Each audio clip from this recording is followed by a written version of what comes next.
mahalle sakini olarak daha önce doğal gaz haberini duyduğumuz zaman sevinçten, mutluluktan belki sabaha kadar uyuyamadık. Mahallemize doğal gaz gelecek. Kömür dumanından, tezek dumanından biz kurtulacağız. En azından kışın sıcak suyumuz olacak. Yani bizim bu mahalleyle diğer mahalleler arasında hiçbir fark kalmayacağını düşündük.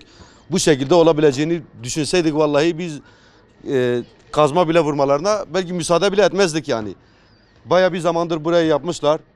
Yaptıktan hemen sonra gördüğünüz gibi bu şekilde bırakmışlar. Bir ambulans gelirse ambulans nereye gireceğini bilmiyor. Zaten sokaklar yeterince dar.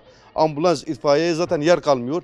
Yani bu şekilde yetkililerin bir an önce duruma el atması lazım. Bu firma, taşeron firması neyse artık yetkililer üstüne durması lazım. Yani mahalleli yani yeterince mağdur olmuşuz. Kentsel dönüşüm gelecekti. Geçen Mart ayında kazmaya başlayacaktı. Sayın Çevre ve Şehircilik Bakanı Murat Kurum geldi memleketimize. Mahalleleri dolaştı. Bizzat bu mahalleyi kendisi dolaştı. Ben de muhtar azasıyım. Beraber dolaştık. Buralara baktı. Tamam, kentsel dönüşüme uygundur. Mart ayında kazmayı vuracağız, başlayacağız. Bir sonraki Mart ayı gelmek üzere daha hiçbir şey, bari doğalgazın çukurunu kapatsınlar. Zaten vergilerimiz de yapılıyor. Kendi yaptıkları işi yarım bırakmasınlar. Havalar zaten sıcaktır. Çoğu insan da, mahalle sakini de çoğunun durumu yok. Çoğu evde de klima yok. Klima olan evde de herkes klimasını açamıyor. Elektrik faturası 2 katı geliyor artık.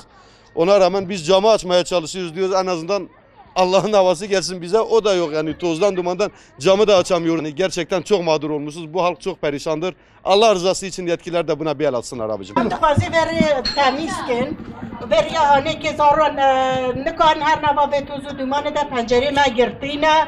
و ام دخوازی هاش محله ما هم محله ما تمیز هدنو کار حال پارکه جبرینه دوغال گازی جم دخوازیم بانه و دوغال گاز نه نبی آوای خواست گواره و من نوا به تو زیده جبیلن یعنی ام دخوازی یعنی ام جم محله ملاتی بی خلقیه چرا حالی با محله دو هاش ملات هنه چرا هاش بی ملاتی ها نامین یعنی که بی ملاتی جی تمیز بکاوه پاکه جاوه او کاوه بکن ام دخوازی جوه نابا او كبرنيش في محلا اولو سي بيسترتنا اما حلا vatandaşı belediye ya hamidariye evi bajarıya yani temizlik güreseydik ki ya bahçeli evler ya maydın yani ev milleti ve halkıya hem de dokuz. Bu mahallede oturuyorum. Doğalgaz çektiler buraya. 10 günden fazla oldu. Teşekkür ederiz bu hizmetten dolayı. Ama ya, tam yapmadılar. Yaptıkları yarısı kaldı. Hepsi toz duman içinde kaldı. Çocuklar oynuyorlar. Hepsi mikrop saçıyor. Çocuklar akşama kadar toz içinde kalıyorlar. Bunlar hepsi hastalık kapıyor. Anne babalar da bir şey yapamıyor.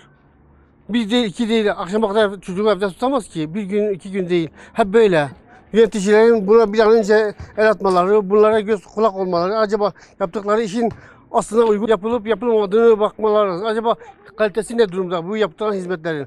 Hüdapar İl Başkan Yardımcısı. Ben bu mahallede oturuyorum. Bu mahallenin sakiniyim. Yaklaşık 15 gün önce doğalgaz çalışması oldu burada. Yaptıkları hizmetten dolayı teşekkür ediyoruz. Doğalgazın gelmesi bizi sevindirir. Fakat bu hizmetin arkası da gelmesi gerekir. Yani yapılan kazı çalışmalarından sonra bu kazı çalışmalarının da üzeri kapatılması gerekir. Hemen yani başımızdaki bakkal toz duman içerisinde her gün tozdan şikayet ediyor. Millet balkonunu her gün yıkamaktan sıkılmış. Yani çocuklar da top oynarken epey toz kalkıyor ve millet mahalle rahatsız oluyor. Yani bu mağduriyetlerin giderilmesi için yetkililerden bir el atmalarını istiyoruz. Burayı Sibataj diye bir firma bu çalışmayı ele almış. Onun yapması gerekir. Fakat artık geciktirmesi, üzerine düşmemesi sebebiyle bu aksaklıklar oluyor. Bunu yetkililerin takip etmesi gerekir. Denetim yok mu? Yani olsaydı bu halde olmazdı. Demek ki denetim yok ki bu şekilde mağduriyet yaşanıyor.